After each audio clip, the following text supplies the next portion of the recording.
friends that we really had made. Al, his name was Al, now I think of it.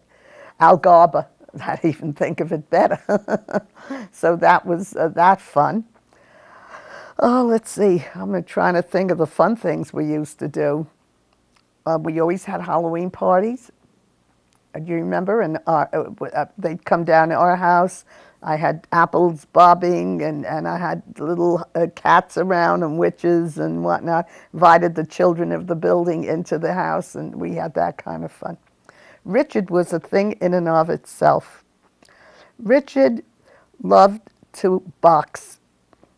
He put on his shorts, no tops or anything, just shorts, and he boxed some boxer there, an imaginary boxer, and as he was boxing, he announced him. He was talking like an announcer on television. And that was really something to see. And he was very good at it. He really was. And then I remember one time we went to Lakewood for it was cold and so on in the winter. Do you remember anybody of you going to Lakewood? We went to Lakewood. Richard, I don't know how old you were. You must have been about 5, 6 years old, 7, 6. So Richard was mimicking, and it was so cold, we were in bed, but Richard was out of bed. He was mimicking everybody we knew, and he was entertaining us, because everybody he mimicked, he did so well.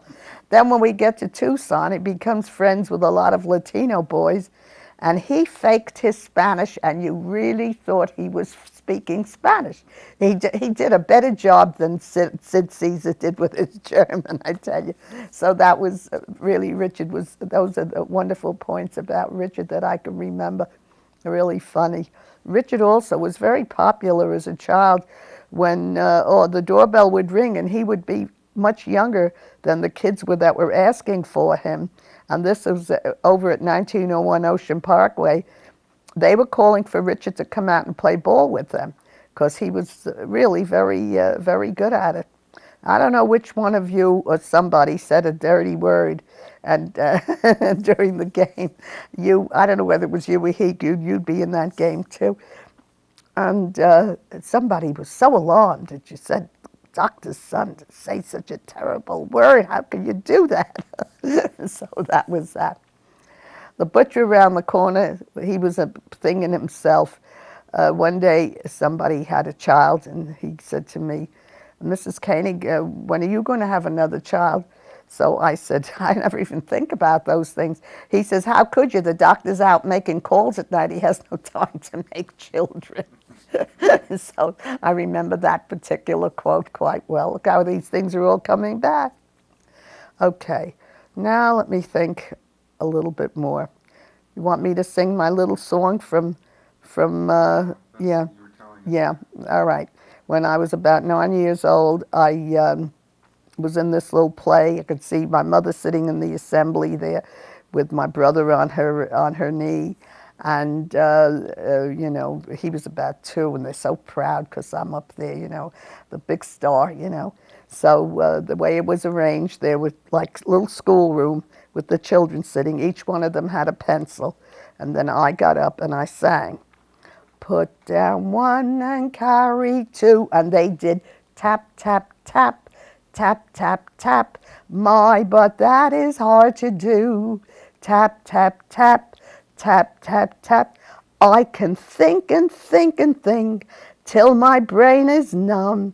I don't care what teacher says, I can't do that sum. And I remember those words very distinctly. Why? I don't know. Things that you remember. So I was sort of popular in school until my teacher found out that she made me a monitor, and I had to take things out of her little closet, and she had these honey drops, like a jujube thing. And every time I would go to the closet to do a chore, and her box was sitting there, I figured she won't know the difference. I would take one jujube out and for myself and eat it. Until finally I had to confess. I did tell her that I was taking them, and she excused me. And so, but that was very tempting. See, so even the best of us get tempted, I'll tell you. How did you first hear that you were going to go out to Tucson. And tell us about that and the trip out. Let's see. Let's see. Oh, how did I hear about it? Well, when Kenneth got sick. Well, first of all, the trip out to Tucson, the whole family, when Oscar went, the whole Kennedy Airport, I think, was there. The whole family. We have movies of that. Everybody came to see him off. He was going into a distant land, never to be seen again. You know, it was that kind of thing.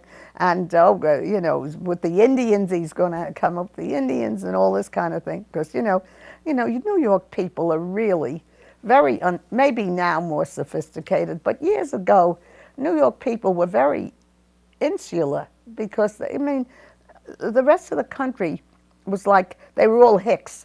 The New York people were the only, and basically it's the other way around. It's the New York people who are really the hicks, because people here in the West and so on, they travel, they get around, and they do things, and they know a lot of things, you know.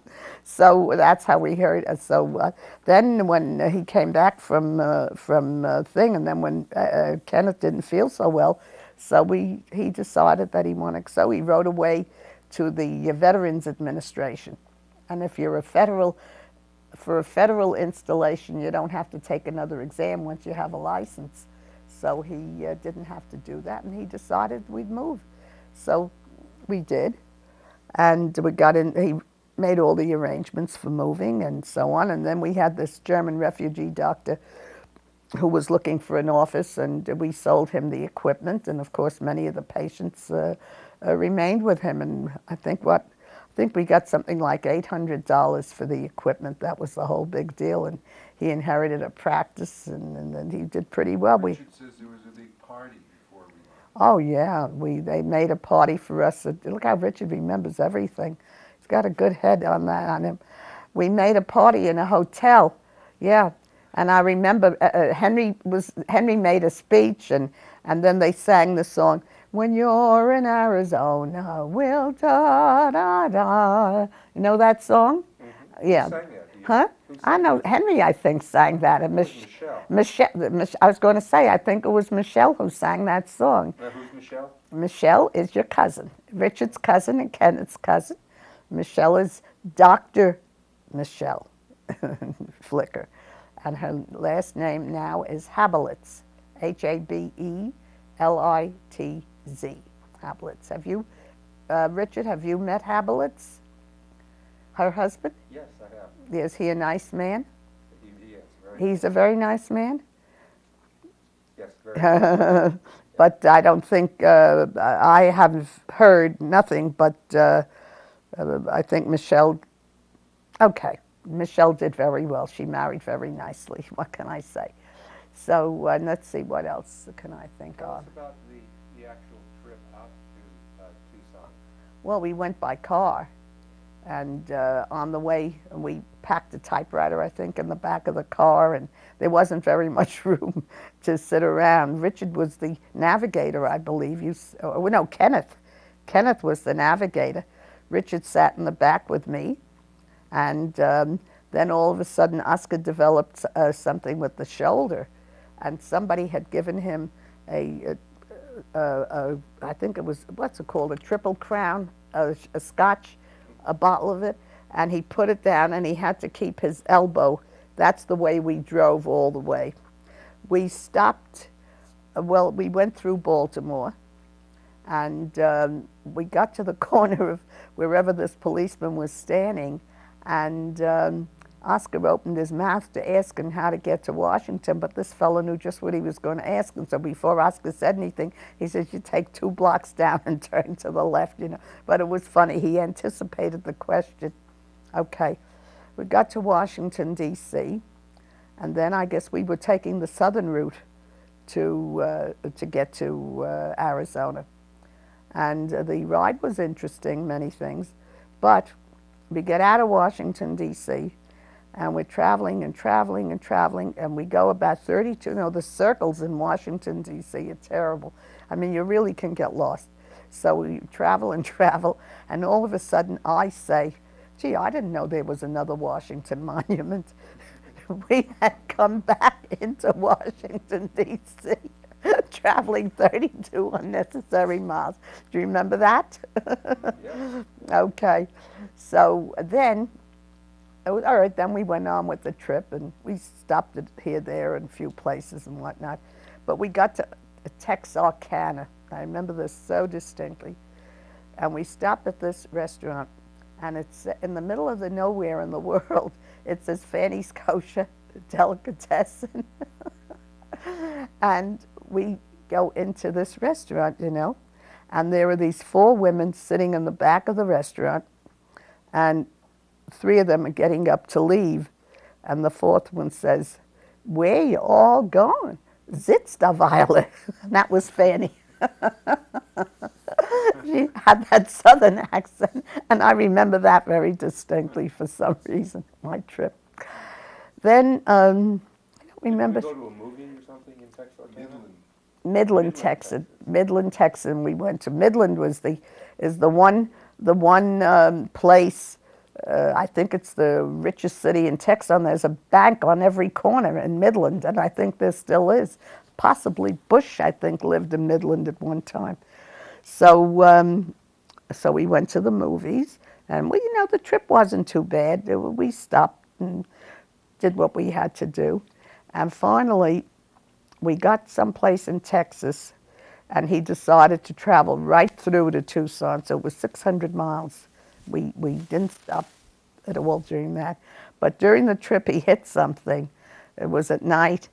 I think he hit either a goat or a cow or something. And boy, we're lucky that we didn't get hurt, because those animals are really, they're heavy. But we just went on, and we finally got to Tucson, and we stayed at a motel. Well, first we went to eat, and it was downtown on Broadway that we landed. There was a restaurant there. Right before you go to the underpass, there was a restaurant, and we had stopped and ate there. And then we went back up to Oracle, and we stayed at this hotel, and it was so windy and cloudy and miserable. And I said, "I thought you said Tucson is gorgeous. You never see any winds, you never see any clouds. It's the most perfect place in the world." And that's the day we came there. And I don't remember how we found the apartment we stayed in somebody's room, and that was horrible. It was a woman that was very mean and everything. She had this room to rent, and all of us slept in one room, and it was very uncomfortable. And so then we found this apartment on 9th Street. It was a 2-bedroom apartment. It wasn't too bad. Turns out that the woman who owned the apartment knew my mother and father, and the Kipnis, their name was, and they were from Grant Street too originally, and they used to date. So they knew each other from New York. It was really funny. So we stayed there until all the different things that intervened, that we were going to stay here permanently. It was a whole thing before that. I think you can put the air conditioning on, why don't you? It makes too much noise. Oh, so anyhow, what intervened was that when we got here, the question was, were we going to remain here? Oscar, by this time, was able to go to the VA. He hated it because he had to stay weekends, and not necessarily weekends, but I forget what they used to call a D something, where he had to sleep overnight, at least one day a week, I think it was. And he just didn't like that. Then, of course, he couldn't write prescriptions unless they saw what he wrote. And he, after all, being in private practice, that was very, annoying to him. Well, finally, he went back to New York, and I called him and told him that there was an office of it, that I had gotten a call that there was an office of, this was after he passed. He took the exam at the university, I forgot, that he had to go through the chemistry department. And he passed, and he got word that he had passed the physics, chemistry, and whatever, all that went with it. So of course that meant he could stay on here if he wanted to. And so then he decided, after all that, he wasn't sure, so he was going to go back to New York and look around and so on. Well, and then while he's in New York, I call him to tell him that I got a call from Bill Fink that if Dr. Koenig wanted this office, there was an office available. He wouldn't charge him too much rent to begin with, and so he could get a chance to get started. So, okay, so he comes back, and then the talk again. Should we stay? Shouldn't we stay? Should we stay? Shouldn't we stay? And I was getting very nervous with it. And I said, why don't we toss a coin? It's just as good as anything else. And we did. And heads we stayed. And tail we were supposed to go. So the toss of the coin, we stayed in Tucson. What was it like for you when you first got to Tucson, leaving out that Well, it was really interesting because there was an Arthur Godfrey on radio who I used to listen to every morning while I was cleaning the house and so on. And Arthur Godfrey was on in Tucson. So when I felt as though I was still in New York while you guys went to school, I was busy doing things around the house, and I didn't feel too bad about that. But then I did make contacts. I made a few friends. I played mahjong. was. You upset for a long time? I was upset for a long time. I cried for 3 years before I went back. I really didn't like Tucson. I missed the family, first of all. And there was a lot to miss. I mean, we had family on both sides, and like weekends we used to go out to Elaine's house, so we'd go up to Leonard and where he lived out on the island, and it was just altogether different. I don't know if you remember, we used to take you out to Staten Island. That was one. Oh, you asked a lot about the things we did daily. When we lived in New York, on Sundays, either we would go to the zoo. That's how it came about with my zoo business. Or we would go out to take the ferry out to Staten Island. They have a wonderful, if you want to do something someday living in New York, you take the ferry out to Staten Island. They have a combination zoo and aquarium. And we recently, not too long ago, I had one of the keepers was here, and it's still beautiful there, and they have a lot of nice animals and stuff. So we used to do that as a recreation.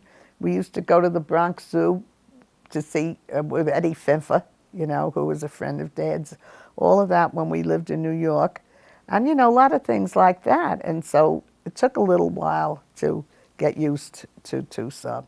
We made friends with the Silvers, she was an attorney, and Jack Ettinger was her son-in-law. And after a while, when we hired the place from Bill Fink, and he did give us a reasonable rent to get started with, which I always said that if your overhead keeps you from sinking or swimming. I mean, if you have enormous overhead, you can sink. With an overhead that isn't too voluminous, you can make it. So that's how it was, and we got the office. And then what happened was that there was an insurance man who needed a doctor to examine his patients. And he was with Prudential. And he asked Bill Fink if he knew of any doctor that might want to be interested in doing that. Well, that was a perfect way to get started, because what happens is the insurance men are the ones who meet the new people that come into town. They get leads. And so they would have them come to the office to be examined. And then many of them remained as patients because they liked Oscar. So some of the other insurance men in town, so he would examine for Metropolitan and Prudential, and about 2 or 3. And that was like money in the bank, because you got paid from the insurance company for every examination. And that was a very good way to get started. And, you, as I say, made patients. One night, and we used to do this in the evening on office hours. On Wednesday night, we had office hours. And we were very accommodating to the insurance men, because in order to preserve the people that they were insuring, we arranged it for them to be able to come to the office on Wednesday nights when, not during their work hours. So that was very helpful to them, and they appreciated it. So one night, this man comes, and you had to have a urine specimen, and I always prepared urine bottles in the bathroom for them to use. And this one, he was the last patient, and he's like in there forever. And I said to Oscar, I don't know, something's going on in there. You've got to. I'm not going to go to the door and ask him what's going on. It's up to you to do that. So Oscar goes and knocks at the door, and he says, "Are you all right?" So the man says, "I'm all right, but this goddamn door isn't all right. I can't get it open. I'm locked in here. There's something wrong with this lock." So that we couldn't get the lock open. Oscar had to call. Remember that man that we had as who always helped us? What was his name? Mr. Somebody, I can't think of his name, but he was like a carpenter, and So we called him, and he came. He had to take the molding off to get the door out and get him out. About 6 months later, I get a call. I was on the front desk, and this man gets on the phone. He says, "I'm so-and-so. Remember me? I'm the guy that was locked in the bathroom that night." He says, "I'd like to come and see Dr. Koenig. I want to be his patient." So that was a very funny episode, and that was an identification. He was locked in the bathroom. Let's see. You might want to tell that story that you were telling in the car about 9th Street going back. When you went back for the mail. Oh, yeah, that was good. No, I just want to tell one other thing. We were robbed in that office. I come in one morning, and the door is, I'm ready to put the lock in. The door swings out. They broke in thinking there were drugs, but they had never had drugs in the office. He shied away from that, so they might have taken some syringes and stuff like that, but there were no drugs, so that was taken care of. Oh, when we moved from 9th Street to La Jolla, first of all, how did we find La Jolla? We decided we wanted to move into a house. Well, my mother and father my mother really, she, was very, meaning that buying a house meant that we were here permanently. I mean, that's what it meant to her. And she, said, "Are you sure? Are you sure?" I said, "Well, if we're going to stay, we have to have a house. We don't want to be in an apartment and pay rent. We might as well own a house." So so the way we found this house was through a patient. Actually, that's how we found the house. So, or was it one of the insurance men? It was somebody through the office. So we heard about La Jolla Circle, and there were 2 lots adjacent to each other, and it was kind of a nice location. It wasn't too far from the office. It was not too far from a bus line, and the experience and the excitement of building a house after living in apartments, was such a new thing. So, and by this time we had made a few other friends, So we decided to build, and the builder is the one who showed us the house. He had the 2 lots, and all of a sudden I get a call from Norma Moret that she hears that we're building as somebody. By this time we were getting known around town, through the temple, through organizations, and so on. So she says she'd like to. They're moving here, and they were living in an apartment too, and they want to build a house. So she came to look at us, and so on. Well, they were nice people, and so we said, very good idea. Well, she can have the same plan. He wanted to give her the same plan, but instead of having bedroom and bedroom facing, we said to put the carports. See, like the carport was on the other side, so we suggested that the 2 carports, so that we just absolutely didn't hear each other or anything else. So it worked out fine, and eventually, that we built a wall between us. I think it cost us $75 to build that wall between the 2 houses. So that was nice. And so living on La Jolla was nice, and then you took a bus to school behind La Jolla. There was that street there, there's a bus, and they broke through. We had to pay $300 extra for them to break through that 13th Street. So, because that was blocked, you couldn't get into La Jolla from there. So then that was taken care of. And I have to tell you about building that house was an experience. At this time, we had a place at the El Conquistador Hotel. They had a beach, what do you call it, a pool, and the women would play mahjong, and the children would go swimming in the pool, and they had a little snack bar.